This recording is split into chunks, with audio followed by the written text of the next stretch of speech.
outcome was the draw fairest the night, for which full blithe and glad was every wight. It falls to me to start the game. I welcome this straw, in Jesus' name. Willowham, as olden stories tell us, there was a duke whose name was Theseus. Of Athens was he lord and governor, and in his time was such a conqueror that greater was there none under the sun. Many a mighty country had he won, and with his statesmanship and chivalry subdued that mighty realm of Thymene. Upon a time 'twas known as Scythia, and married with its queen Hippolyta, and brought her back with him to his country with great rejoicing and solemnity. And with her came her sister, Emily. What folk are ye?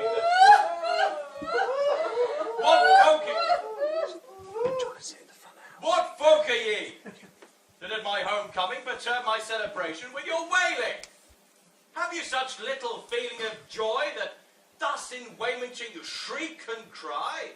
Great Lord, whom fortune crowns with victory, long may you reign. Show us your clemency. Have mercy on our woe and our distress. Some tear of pity, if thy gentleness, upon us wretched woman let thou fall. For certes, Lord, there's none among us all that hath not been a duchess or a queen. I, wretched wight that weep and wail and thus, was once the wife to King Capaneus, slaughtered at Thebes. Oh, cursed be that day! And now that old fox Creon, all Thebes city, who in his pride and his iniquity, for spite, for vengeance, and for tyranny, upon the bodies does great villainy, of all our lords that in the siege lie slain. He will not let us bring them home again, but sets his hands to eat them out of spite. Oh, Almighty Theseus, help us, do us right. This gentle duke then, when he heard them speak, he thought for certain that his heart would break, and he uttered this oath. As I am truest knight, I'll bring down all my force of arms, my might, against the head of Creon, tyrant proud, that all the Grecian folk shall cry aloud how wicked kings will have their just reward. Hooray! What's more to tell? Unfurled he his banners, and forth he rode to Thebes, and with him all his mighty host.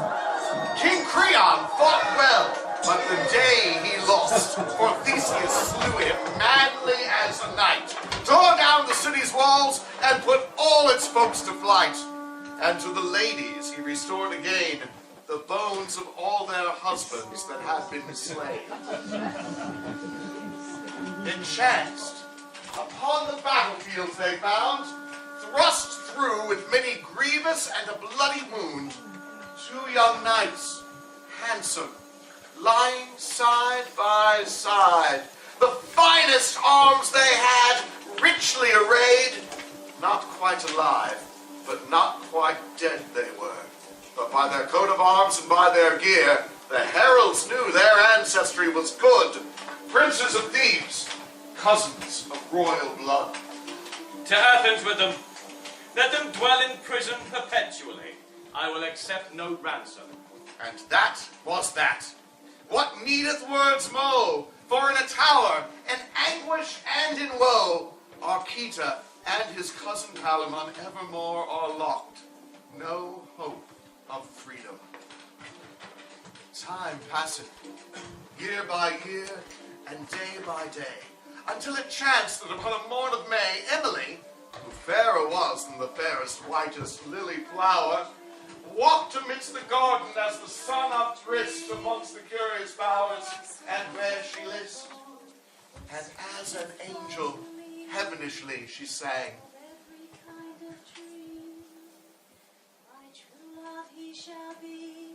This Palamon, this woeful prisoner, was up and pacing in his chamber high, from whence into the garden he could spy.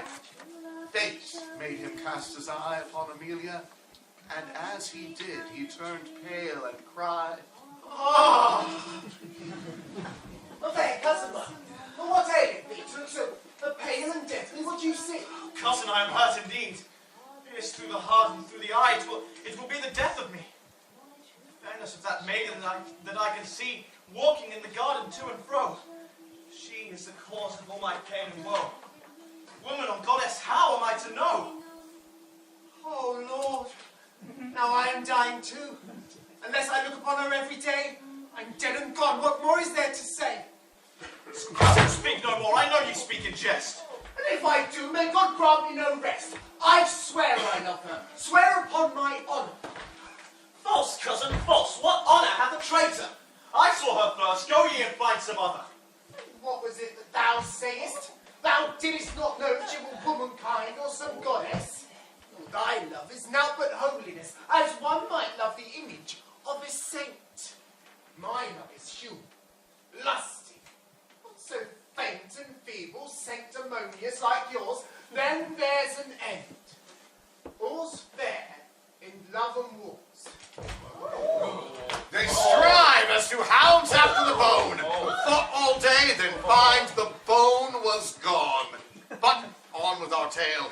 It came upon a day, to tell you as shortly as I may, a worthy Duke that hight a Protheus, that fellow was unto Theseus, to Athens came, as he was wont to do. Now this Protheus loved Arcite too, and so Protheus pleaded with his friend, who all at once decreed, Imprisonment hath an end. You're free to go, Arcite. But if you're found by day or night in any of my lands, with this my sword I will cut off your head. Now take your leave. Homeward get ye sped. Oh, alas. Alas, the day that I was born. Now is my prison even worse than before. Now is my soul eternally to dwell, not in former purgatory, but hell. Though fettered in that prison evermore, I have been still in bliss, and not in woe, having the sight of Emily the fair. Oh, prison in Palamon, may so jaw. Prison. Nay, thou dwellest in paradise that has mine Emily within thine eyes. Oh, farewell my life, my lust, my happiness. on the other hand, this Palamon, when he was told that Arcita had gone, such sorrow made he that his prison tower resounded with his yowling and clamor. Alas! Quoth he, Arcita, cousin mine, of all our strife, God knows the fruit is thine. Thou art in Thebes, and is as free as is the air. Of my sufferings thou takest little care. And now, because thou hast both strength and liberty, thou could gather all the young men of our family and wage a war so fierce on this city that some force of arms or forced treaty, I might take my lady to be my wedded wife, on which day I needs must lose my life. now lovers all, I ask this question, who hath the worst, Arcita or Palamon? The one may see his lady day by day, but in his prison he must dwell alway. The other where he list may ride or go, but see his lady nevermore. Back home in Thebes, Arcita waxed lean and wan. Melancholic he was, ever alone, his face hollow, eyes grisly to behold, his hue fallow, pale, and ashen cold. Until a night in sleep Arcita laid, when Mercury appeared to him and said, Young man, to Athens shalt thou quickly wend. The destiny has read, thy pain shall end.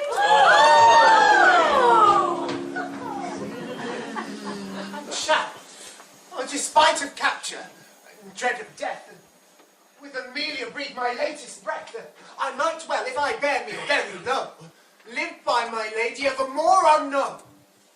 he dressed him as a pulver laborer, and all alone, save for his trusty squire, to Athens is he gone the next way, and to the court gate presented himself upon a day, and offered himself to drudge and delve and draw whatever service men might use him for, until it chanced he found employment, sure 'twas destiny, with the chamberlain who served his Emily.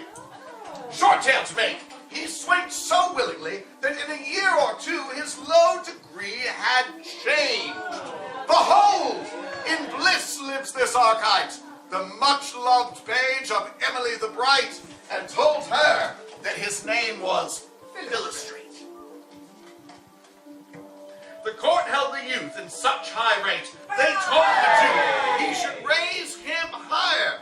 Before he knows it, Archite's Theseus squire, who gives him gold befitting his position.